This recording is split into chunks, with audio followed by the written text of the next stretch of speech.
dans le tumulte incessant des débats politiques contemporains, focalisés sur les leviers macroéconomiques, les architectures institutionnelles supranationales et les grandes manœuvres du pouvoir étatique, une dimension fondamentale de l'ordre social et de la liberté individuelle risque l'éclipse. Il s'agit de ce que Edmund Burke, dans ses réflexions sur la Révolution de France, nommait les petits pelotons, little platoon, auxquels nous appartenons dans la société civile, la famille, le voisinage, l'église locale, l'association volontaire, le club sportif ou culturel. Alexis de Tocqueville, observant l'Amérique démocratique naissante avec une acuité prophétique, identifiait dans ces associations intermédiaires non seulement des écoles irremplaçables de vertu civique mais aussi des remparts essentiels contre l'empiètement insidieux d'un État centralisateur potentiellement bienveillant mais ultimement niveleur et infantilisant. L'insistance conservatrice non pas au sens partisan étroit, mais dans la lignée philosophique de Burke et Tocqueville ou sur ces structures locales comme fondement de l'ordre et condition de la liberté authentique semble aujourd'hui à contre-courant, voire pittoresque, face au discours dominant qui célèbre soit l'autonomie individuelle radicale, détachée de tout lien non choisi, soit la prise en charge collective par un État-providence omniprésent. Pourtant, ignorer la vitalité ou la déliquescence de ces petits pelotons revient peut-être à méconnaître les racines mêmes de la cohésion sociale, de la responsabilité personnelle et de la résistance durable à la tyrannie, qu'elle soit politique ou celle, plus douce, de l'opinion publique homogénéisée. Cette exploration se propose de plonger au cœur de cette thèse, d'en déterrer les fondements historiques et philosophiques, d'en disséquer les mécanismes psychologiques et socioculturels souvent invisibles, d'en évaluer l'impact sur notre présent atomisé et d'envisager les voies possibles, non pas d'un retour nostalgique à un passé idéalisé, mais d'une réactivation consciente de ces foyers de vie locale comme condition d'un avenir où liberté et ordre pourraient encore coexister de manière significative. Est-il possible que la clé de la résilience des sociétés libres ne se trouve pas tant dans les sommets constitutionnels que dans l'humus fertile de ces affiliations primordiales? Et si oui, comment comprendre et revitaliser ce terreau menacé par tant de forces centrifuges modernes? La question n'est pas académique, elle engage notre conception même de ce que signifie être un citoyen libre au sein d'une communauté vivante. Le paradoxe moderne nous confronte à une connectivité technologique sans précédent, coexistant avec un sentiment croissant d'isolement et d'impuissance face à des structures bureaucratiques et des forces économiques globales. Dans ce contexte, l'appel de Burke et Tocqueville à chérir les affiliations locales résonne avec une urgence renouvelée, nous invitant à questionner la trajectoire d'une modernité qui, en cherchant à émanciper l'individu, risque de le laisser nu et désarmé face à un léviathan bienveillant mais omnipotent. Les racines historiques de cette pensée plongent profondément dans la critique de la rationalité abstraite et désincarnée issue des Lumières, particulièrement telle qu'elle s'est manifestée dans sa forme la plus radicale lors de la Révolution française. Pour Burke, la tentative de refonder la société sur des principes universels et anhistoriques, en faisant table rase des traditions, des coutumes et des allégeances héritées, était une recette pour le chaos et la tyrannie. L'ordre social authentique, selon lui, ne naît pas d'un contrat social abstrait mais croît organiquement à travers les générations, s'enracinant dans les affections concrètes et les loyautés particulières que nous développons au sein de nos petits pelotons. C'est dans la famille que nous apprenons les premières leçons de devoir et d'amour, c'est dans la communauté locale que nous expérimentons la coopération et la responsabilité mutuelle, c'est dans les associations religieuses ou civiques que nous cultivons des vertus qui dépassent l'intérêt personnel immédiat. Ces institutions ne sont pas de simples instruments fonctionnels, elles sont les dépositaires d'une sagesse pratique accumulée, d'un préjugé au sens burkéen non pas une opinion irréfléchie, mais un jugement préformé par l'expérience collective, qui nous guide plus sûrement que la raison individuelle isolée. Tocqueville, bien que plus ouvert aux idéaux démocratiques, partageait cette méfiance envers l'abstraction et la centralisation. Son voyage en Amérique lui révéla une société où l'esprit d'association était remarquablement vivace. Les Américains, observait-il, s'associaient constamment pour résoudre des problèmes locaux, fonder des écoles, construire des églises, organiser des fêtes ou promouvoir des causes morales. Cette science de l'association, selon lui, était le principal antidote au danger inhérent à l'égalité démocratique, l'individualisme, qui pousse chaque citoyen à s'isoler dans le petit cercle de sa famille et de ses amis, se désintéressant des affaires publiques et laissant ainsi le champ libre à un pouvoir centralisé et tutélaire. Ces associations volontaires forçaient les individus à sortir d'eux-mêmes, à interagir avec leurs concitoyens, à délibérer sur des objectifs communs et à agir collectivement. Elles constituaient une école permanente de civisme, enseignant par la pratique les habitudes de coopération, de compromis et de confiance mutuelle indispensables au fonctionnement d'une république libre. L'évolution de cette pensée n'a pas été linéaire. Au cours des 19e et 20e siècles, l'essor de l'État-nation, l'industrialisation, l'urbanisation et la sécularisation ont progressivement érodé le rôle et l'influence de nombre de ces associations traditionnelles. L'État a assumé des fonctions autrefois dévolues à la famille, à l'Église ou à la communauté locale, éducation, santé, aide sociale, tandis que l'économie de marché et la culture de masse favorisaient une mobilité et un individualisme croissant. Pourtant, l'idée que la vitalité de la société civile intermédiaire est cruciale pour la santé démocratique a continué de trouver des échos, chez des penseurs aussi divers que les théoriciens du pluralisme, les promoteurs du capital social, comme Robert Putnam, ou les défenseurs du principe de subsidiarité dans la doctrine sociale de l'Église catholique. La question aujourd'hui n'est pas tant de savoir si ces petits pelotons étaient importants dans le passé, mais s'ils le sont encore et sous quelle forme, dans un monde globalisé et numérisé qui semble à la fois dissoudre les anciennes appartenances et en créer de nouvelles, souvent plus éphémères et virtuelles. L'un des mécanismes les plus profonds par lesquels ces structures locales façonnent l'individu et la société est leur capacité à fonctionner comme des écoles de vertu non pas par l'endoctrinement explicite, mais par l'immersion dans un tissu de relations concrètes et d'attentes mutuelles. Contrairement à l'éthique abstraite souvent enseignée dans les systèmes éducatifs formels ou promue par les discours politiques universalistes, la vertu cultivée au sein des petits pelotons est incarnée, pratique et relationnelle. C'est par l'interaction quotidienne avec des parents, des voisins, des coreligionnaires ou des membres d'un même club que l'on apprend la patience, la tolérance face aux imperfections d'autrui, la fiabilité, le sens du compromis, la gratitude et le pardon. Ces apprentissages se font moins par des leçons magistrales que par l'observation, l'imitation, la correction fraternelle et l'expérience des conséquences directes de ces actes sur un groupe restreint et interdépendant. La famille, par exemple, est le creuset primordial où se forge l'attachement, l'empathie et le sens des responsabilités envers autrui, même lorsque cela implique un sacrifice personnel. Les disputes et les réconciliations au sein d'une fratrie, les soins apportés à un parent âgé, la gestion collective du budget familial sont autant d'exercices pratiques de vertu sociale fondamentale. De même, une association de quartier luttant pour préserver un espace vert local n'enseigne pas seulement des compétences organisationnelles, elle cultive le sens du bien commun, la persévérance face aux obstacles et la capacité à travailler avec des personnes aux opinions diverses pour un objectif partagé. L'Église ou la communauté religieuse, au-delà de sa dimension spirituelle, offre un cadre de soutien mutuel, d'exigences morales partagées et de rituels collectifs qui renforcent les liens sociaux et rappellent l'existence de finalités transcendant l'individu. Ce mécanisme fonctionne en partie grâce à la visibilité et à la responsabilité accrue inhérente aux petits groupes. Dans une communauté soudée, les actions de chacun ont un impact plus immédiat et visible sur les autres, et la réputation joue un rôle crucial. La pression sociale, souvent décriée, peut ici agir comme un aiguillon vers un comportement plus vertueux, non pas par peur de la sanction étatique, mais par souci de l'estime de ses pairs et désir de maintenir des relations harmonieuses. C'est une forme de contrôle social informel, moins coercitive mais souvent plus efficace que la loi, car elle s'appuie sur les liens affectifs et l'interdépendance. De plus, ces environnements offrent des modèles de rôle concrets et accessibles. Voir un voisin consacrer bénévolement son temps à entraîner l'équipe de football locale, ou une membre de sa congrégation s'occuper discrètement des plus démunis, a un pouvoir d'inspiration et d'émulation bien supérieur aux exemples lointains et médiatisés de héros ou de célébrités. L'apprentissage de la vertu devient ainsi moins une adhésion intellectuelle à des principes qu'une participation progressive à des pratiques communautaires porteuses de sens. Cela soulève une question cruciale, si ces écoles de vertu informelles déclinent, par quoi sont-elles remplacées ? L'État peut-il, par ses programmes d'éducation civique ou ses campagnes de sensibilisation, compenser cette perte, ou bien assistons-nous à une érosion silencieuse du capital moral nécessaire au bon fonctionnement d'une société libre, une érosion masquée par l'omniprésence de règles formelles et de procédures bureaucratiques qui tentent de suppléer au manque de confiance et de responsabilité intériorisée.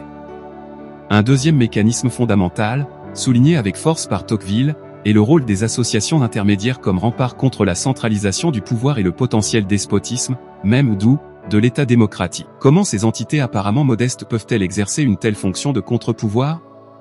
Leur force ne réside pas tant dans une opposition frontale et organisée à l'État, bien que cela puisse arriver ponctuellement, mais dans une dispersion plus subtile du pouvoir, des loyautés et de l'initiative au sein de la société. Premièrement, elles créent des centres multiples d'allégeance et d'identité qui concurrencent la loyauté exclusive envers l'État-nation. L'attachement à sa famille, à sa paroisse, à son club ou à sa région constitue une diversification des investissements affectifs et sociaux de l'individu. Cette multiplicité des appartenances rend les citoyens moins dépendants psychologiquement et matériellement de l'État et moins susceptibles d'accepter passivement ses directives lorsque celles-ci heurtent leurs valeurs ou leurs intérêts locaux. Un individu fortement enraciné dans diverses communautés aura des ressources, sociales, émotionnelles, parfois matérielles, pour résister ou pour chercher des solutions alternatives en dehors du cadre étatique. Deuxièmement, ces associations possèdent souvent une connaissance fine du terrain et des problèmes locaux, une expertise que l'administration centrale, par nature distante et généralisante, ne peut égaler. Elles sont donc mieux placées pour identifier les besoins réels et proposer des solutions adaptées et efficaces. En prenant en charge elles-mêmes certaines tâches, aide aux personnes âgées, entretien d'un parc, organisation d'événements culturels, elles réduisent la nécessité d'une intervention étatique et démontrent la capacité d'auto-organisation de la société civile. Ce faisant, elles légitiment une sphère d'autonomie locale et contestent implicitement le monopole de l'État sur la définition et la poursuite du bien commun. Troisièmement, les associations volontaires sont des lieux d'apprentissage et d'exercice du pouvoir à petite échelle.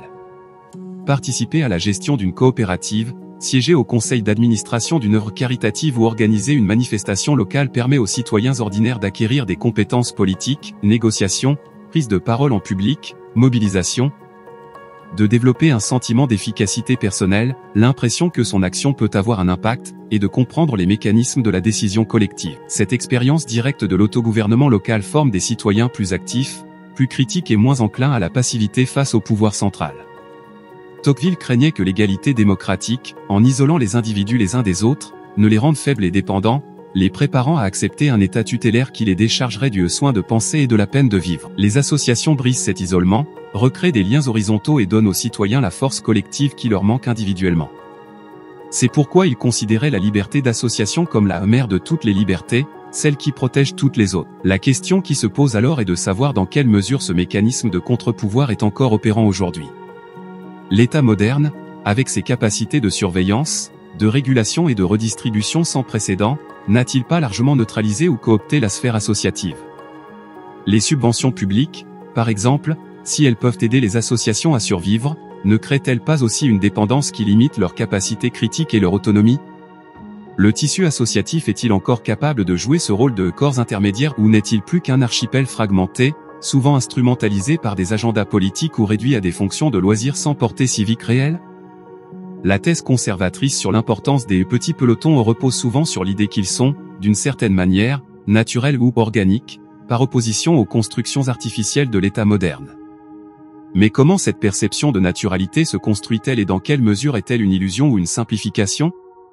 Il est indéniable que la famille, au moins nucléaire, et, dans une certaine mesure, la communauté de voisinage répondent à des besoins humains fondamentaux d'appartenance, de sécurité affective et de coopération pour la survie et l'éducation des enfants. Ces structures ont des racines profondes dans notre héritage biologique et évolutif. Cependant, les formes spécifiques qu'elles prennent, famille élargie vs nucléaire, communauté villageoise vs quartier urbain, et le degré d'importance qui leur est accordé varie considérablement selon les cultures et les époques. De même, si le besoin de transcendance et de communauté spirituelle semble quasi universel, l'institution ecclésiale spécifique, paroisse, temple, mosquée, est clairement une construction historique et culturelle. Quant aux associations volontaires chères à Tocqueville, elles sont loin d'être une donnée naturelle, elles sont l'apanage de certaines traditions civiques et dépendent d'un contexte légal et culturel qui les favorise. L'idée de naturalité peut donc être un piège. Elle risque de masquer le fait que même les structures les plus fondamentales comme la famille sont façonnées par des normes sociales, des lois et des conditions économiques, et qu'elles ne sont pas immuables. Surtout, elle peut occulter les forces puissantes qui, dans la modernité, tendent à éroder ces liens naturels ou traditionnels. L'individualisme, valeur cardinale de la modernité, pousse à privilégier l'épanouissement personnel et l'autonomie sur les devoirs et les contraintes liées à l'appartenance communautaire. Le choix individuel devient le critère suprême de légitimité des liens, rendant les affiliations héritées, famille, lieu de naissance, religion, suspectes ou optionnelles. La mobilité géographique et sociale, facilitée par les transports modernes et exigée par le marché du travail globalisé, déracine les individus de leur communauté d'origine et rend difficile la constitution de liens locaux durables. L'économie de marché tend à marchandiser tous les aspects de la vie, y compris les relations sociales. Les services qui étaient autrefois rendus de manière informelle au sein de la communauté, garde d'enfants, aide aux personnes âgées, soutien émotionnel, sont de plus en plus externalisés et confiés à des professionnels ou à des entreprises. L'État-providence, même avec les meilleures intentions, contribue aussi à cette érosion en assumant des fonctions de solidarité qui relevaient auparavant de la famille, de l'Église ou des associations locales.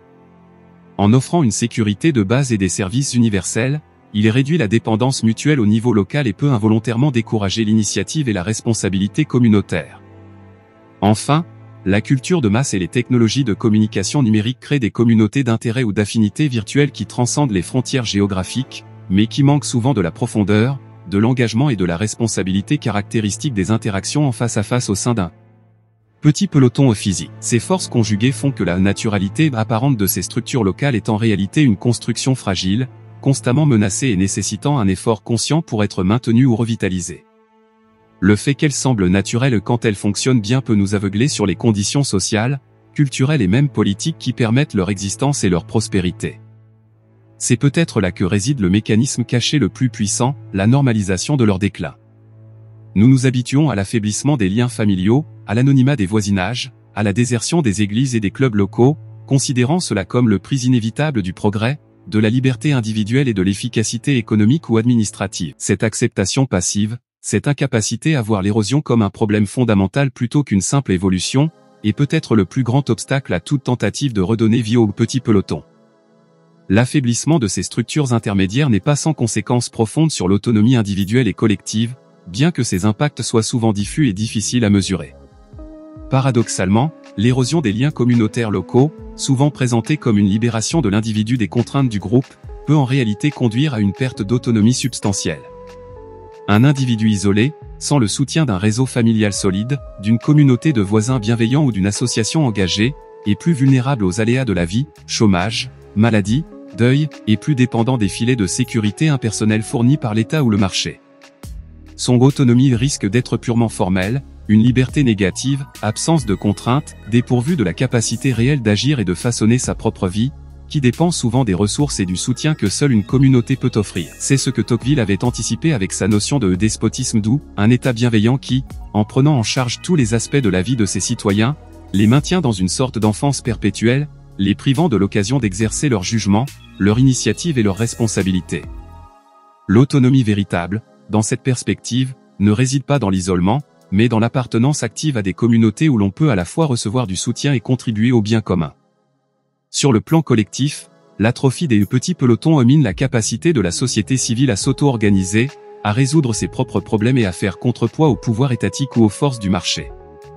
Une société atomisée, composée d'individus isolés et de familles nucléaires repliées sur elles-mêmes, a peu de moyens de résister aux décisions prises par des élites lointaines, qu'elles soient politiques ou économiques. La délibération démocratique s'appauvrit, car elle n'est plus nourrie par les discussions et les controverses qui animent la vie locale.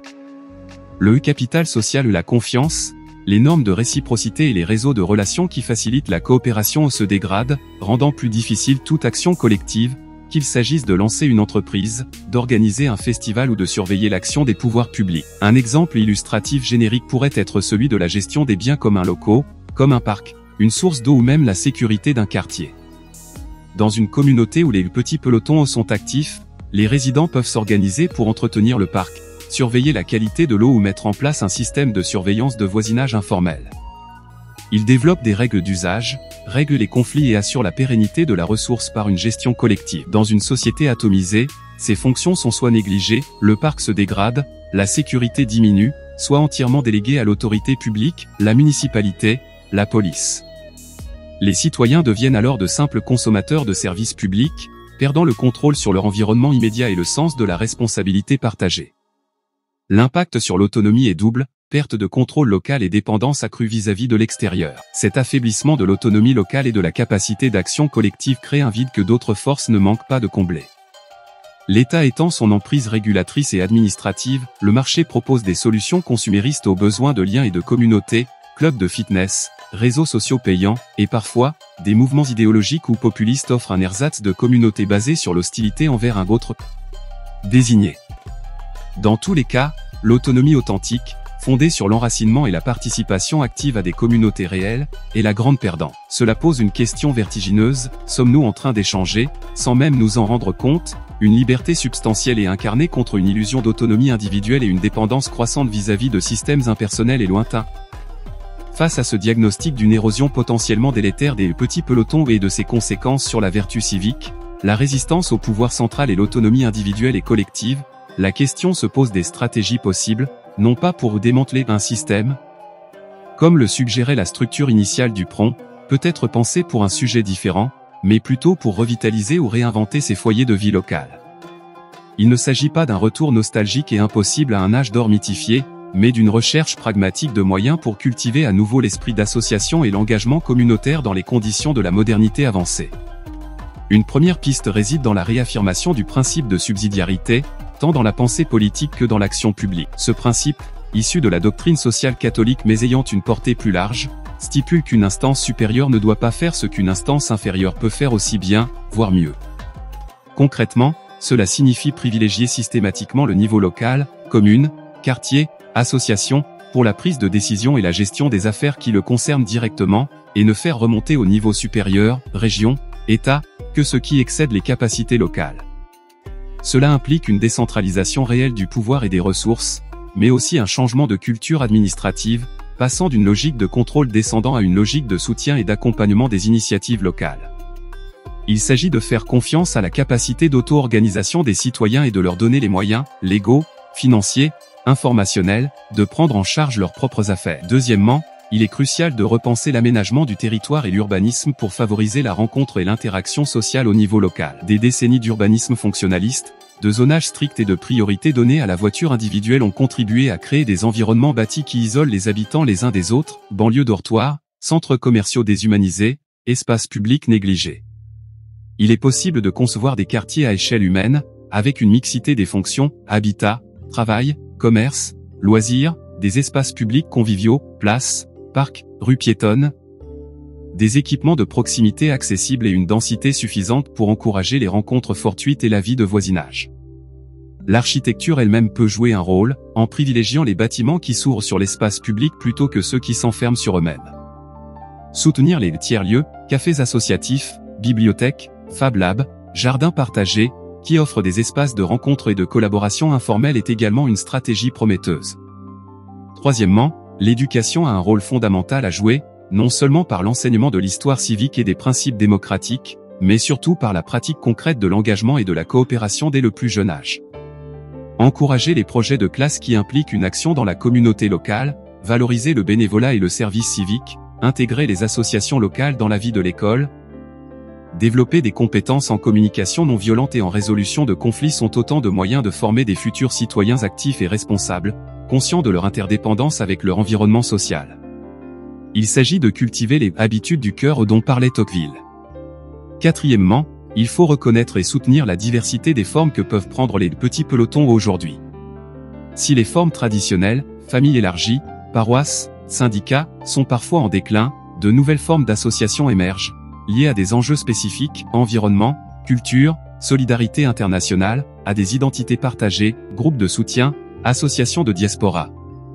Ou même aux potentialités offertes par le numérique, communautés en ligne qui se prolongent dans des actions locales.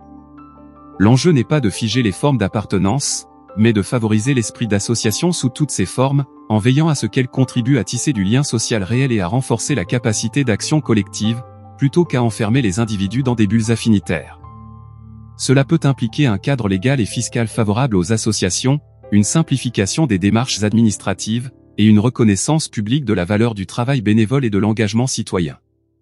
Enfin, et c'est peut-être le plus difficile car relevant de la culture et des choix individuels, il s'agit de promouvoir une éthique de l'engagement et de la responsabilité locale qui contrebalance la tendance à l'individualisme et au repli sur la sphère privée.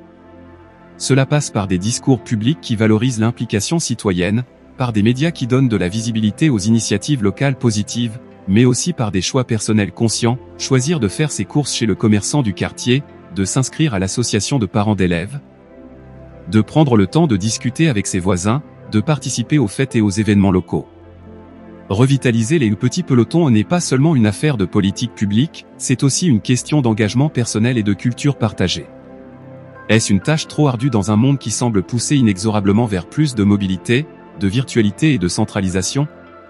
Ou bien le besoin humain fondamental de communauté et d'enracinement finira-t-il par provoquer un rééquilibrage, une redécouverte de l'importance vitale de ces microcosmes de la société civile? En définitive, l'analyse de la pensée de Burke et Tocqueville sur les petits pelotons nous confronte à une vérité potentiellement dérangeante: l'ordre social et la liberté politique, loin d'être principalement le produit de grandes architectures constitutionnelles ou de politiques étatiques éclairées, pourrait dépendre de manière cruciale de la vitalité d'un tissu social intermédiaire, souvent invisible et tenu pour acquis. La famille, la communauté locale, l'association volontaire, Les églises de quartier ne sont pas de simples reliques d'un passé prémoderne ou des espaces de loisirs privés sans conséquences politiques. Elles apparaissent, sous le regard de ces penseurs, comme les écoles primordiales où se cultivent les vertus nécessaires à l'autogouvernement, responsabilité, coopération, confiance, et comme les remparts diffus mais essentiels qui protègent l'individu et la société contre l'absorption par un pouvoir central potentiellement bienveillant mais ultimement desséchant. Les mécanismes par lesquels ces entités exercent leur influence sont subtils et profonds: formation du caractère par l'habitude et l'interaction concrète, création de loyautés multiples qui limitent l'emprise de l'État, mobilisation des connaissances et des ressources locales, apprentissage pratique de la citoyenneté active. Leur force réside moins dans une opposition directe que dans leur capacité à nourrir une sphère de vie sociale autonome, riche en relations et en initiatives, qui rend les citoyens moins dépendants et plus résilients. Pourtant, cette sphère vitale est aujourd'hui menacée par des forces puissantes: l'individualisme radical, la mobilité, la marchandisation, la centralisation étatique, la virtualisation des relations qui tendent à dissoudre les liens locaux et à atomiser la société. La perception de ces structures comme naturelles peut masquer leur fragilité et la nécessité d'un effort conscient pour les préserver ou les adapter.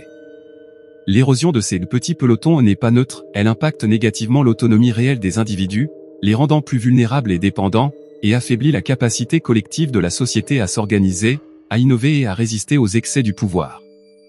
Le chemin pour revitaliser ces racines de l'ordre et de la liberté n'est pas un simple retour en arrière.